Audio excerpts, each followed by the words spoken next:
Welcome to our next clip about the Mazal in our new series, the Mazal series. This is going to be a clip taken from the tractate in the Talmud Megillah, 3a. The premise here is just more matters of Mazal. I'm speaking vague on purpose. You'll see it in clear detail. We're going to give a new insight to Mazal, right? Trust me, it will work out. Number one, I want to just tell you, one of the words that we're going to read I'm not going to read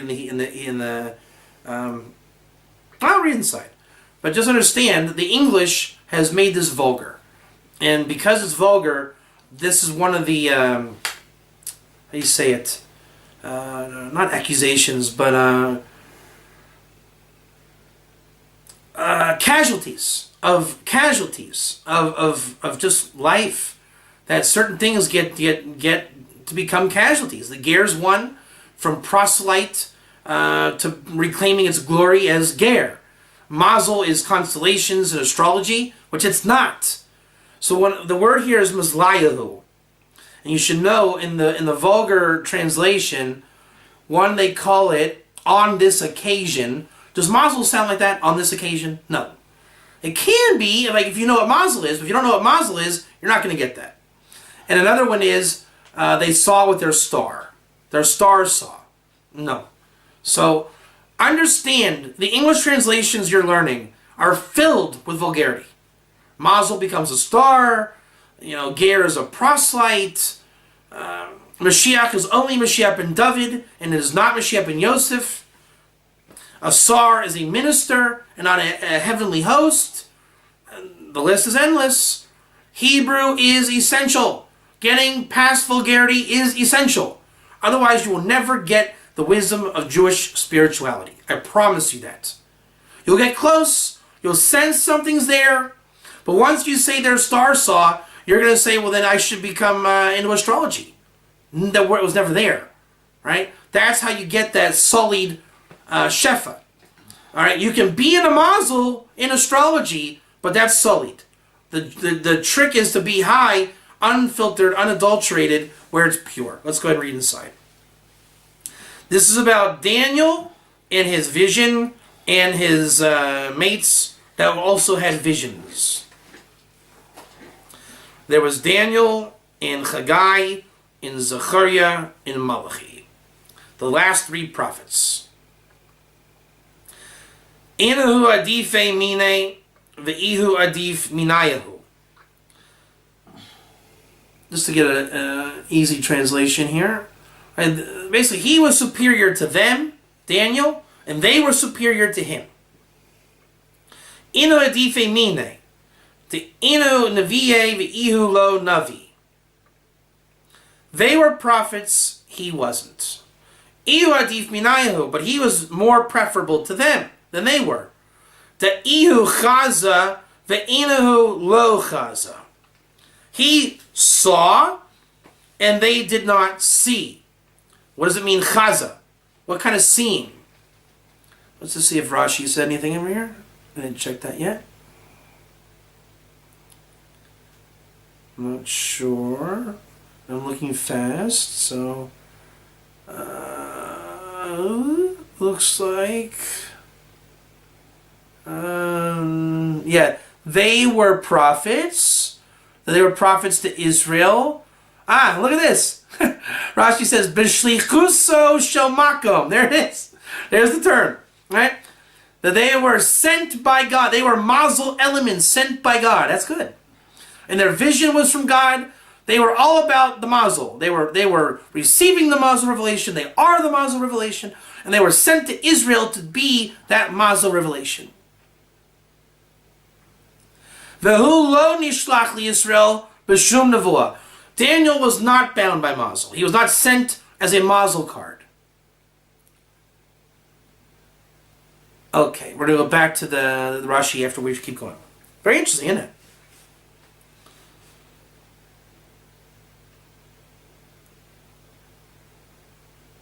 So now it's going to say, a second. So why didn't they see? If they were prophets, why didn't they see but Daniel saw? Iboisu afagav deinahu lo chazu mezlayahu chazu. That, I think it says there, let's see here. So I get inside right in the translation. He was pretty, right. He saw, they did not see. But here's the question. But if they did not see, it's probably terse exchanges. That's why we go in English. But if they did not see, why were they afraid? Right? He was superior to them because he saw. One second. I think this is why I don't like the English. Let me just go back to the inside. Pardon me 1 second. My time. The kima acher delo chazu. My timer. That they didn't see. I boisu. Afagav deinahu lo chazu. Mizlayahu chazu. So they didn't see, but their Mazal saw. Okay? I mean, there was a higher revelation that saw. Amar Ravina Shmamina, Hai Mon to me boys Afagav Ihu Lo Chazi, Mazle Chazi, even though that he didn't see, his Mazal saw. So Daniel didn't see what they saw, but his Mazal saw. Now this is where I'm upset, right? Because it says, because he saw on this occasion. See, it doesn't say that. It doesn't say, Pamazot hu chaza. It doesn't say that. It says that, because it says, the ihu lo chazi, mazle chazi. It says he didn't see, his Mazal saw. See the difference? Big difference. This is totally vulgar. Totally takes it out of it. The whole point is, Daniel was one with his Mazal. He saw with his Mazal. That's a huge vision. He didn't see in the vessels of this world. Now they were sent as Mazal. So they're seeing in this world. It's higher and lower. And there's a reason why that is. The essence of Mazal is there is Mazal Elyon and Mazal Tachton. Right? It comes from the 13 midot character traits. What was that? How do you say that? 13 character of mercy. What was this? 13 midot. Attributes. 13 attributes of God's mercy, right? Hashem, blah, blah, blah. So the eighth attribute and the 13th attribute, Notzer Chesed, is the Mazal Elyon, and what's that in English? He cleanses Vinaka and cleanses iniquity, whatever it is. He cleanses. The 13th one, Vinake, is the 13th Mazal, and that's called Mazal Tachton. The whole point is, in Mazal, there's always an upper and a lower. Right? The female waters and the masculine waters. In everything in Torah Kabbalah. There's Yesod and there's Malchus. There's Shemayim and Aretz. The head tefillin, the arm tefillin. The written Torah, the oral Torah. This is everywhere.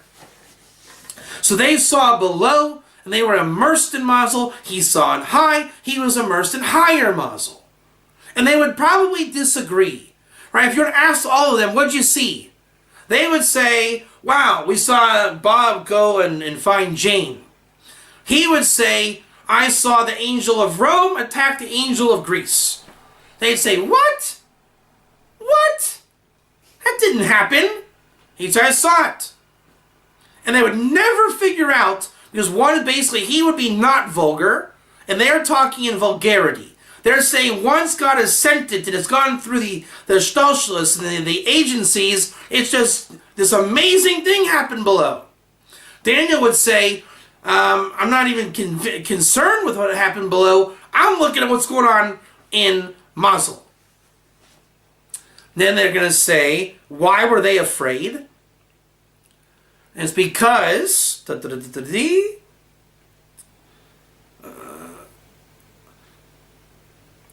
they also, so that even though that they saw, or they did not see above, their Mazal saw above. Right? They didn't see, but their Mazal saw. So where Daniel really saw it, their Mazal was aware. It was kind of like, imagine them being like when you see an animal being spooked, and it doesn't know why it's spooked. So they got a bad feeling. Now Daniel knows why the bad feelings are coming. He's watching the Mazals go, happen.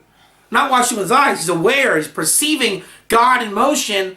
They're not seeing God in motion. They are part of God's motion. So they are being spooked by the motion of God, and they're not aware of what God is doing, or Daniel was.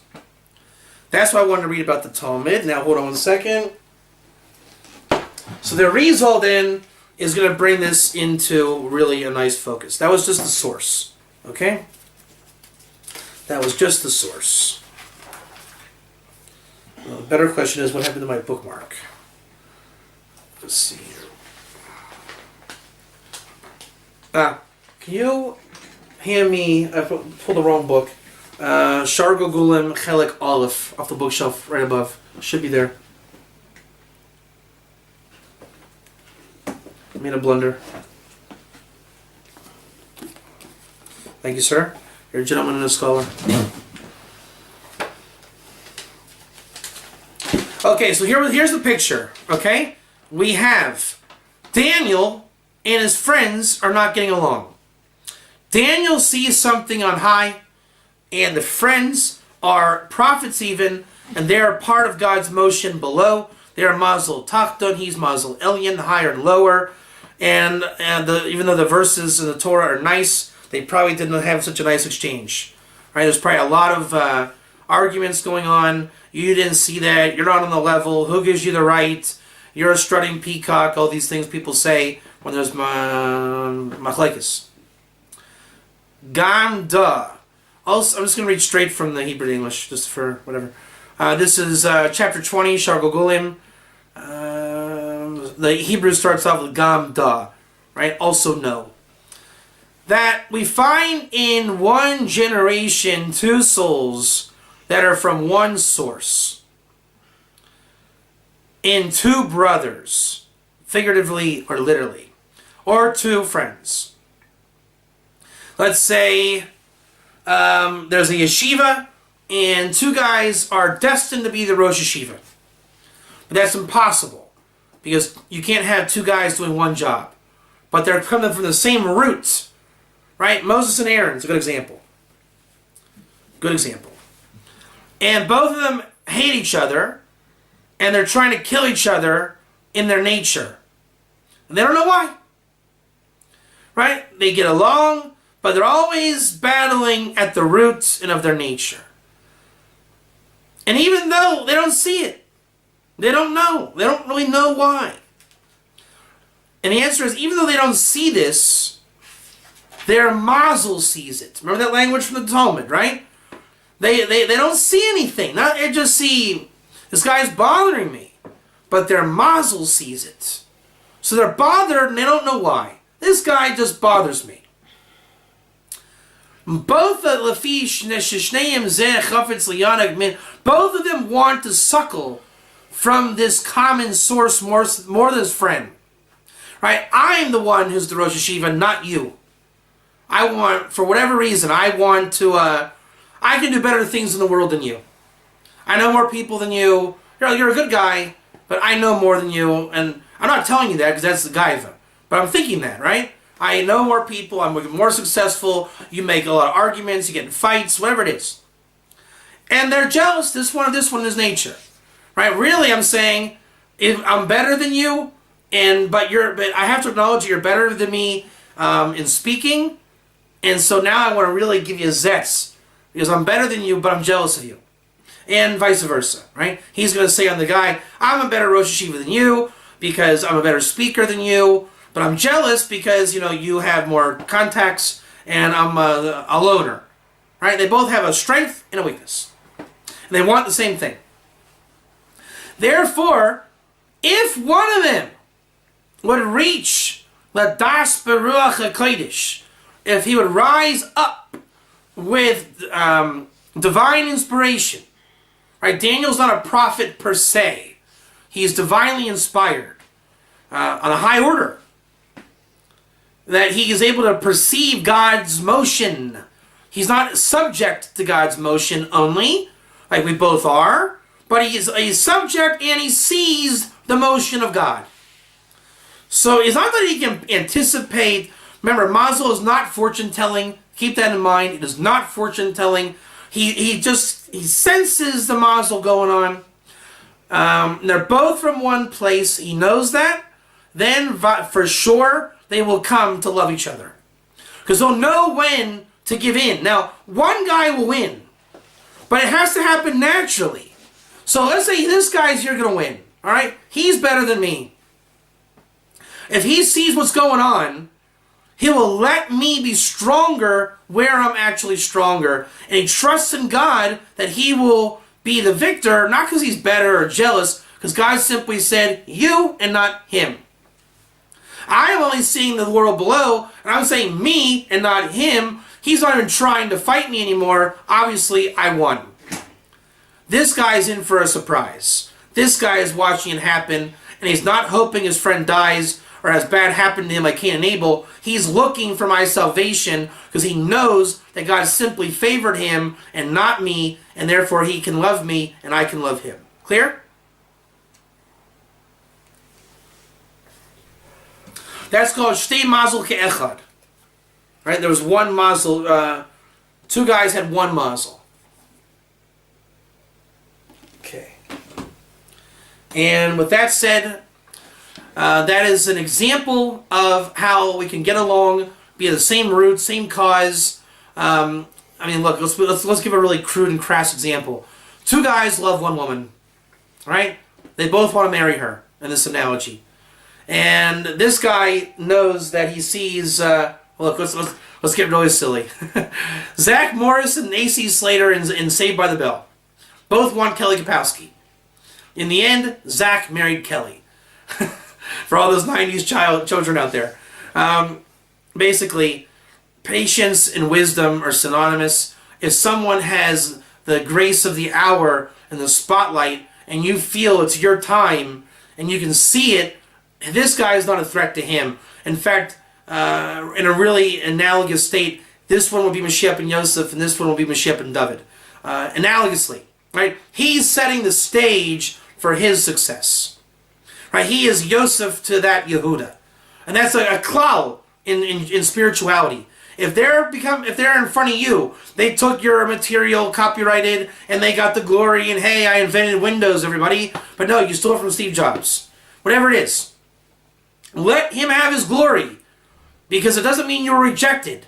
But if you don't rise and see it, then we're going to fight below, and you're not going to get it either. But if you rise up, you get it, he gets it, there's peace, it works out, the Mazal works out, it was all shlucha shamakom, everybody wins, and that is a big secret of just basically how God runs the world, of which you are a part of. Thank you.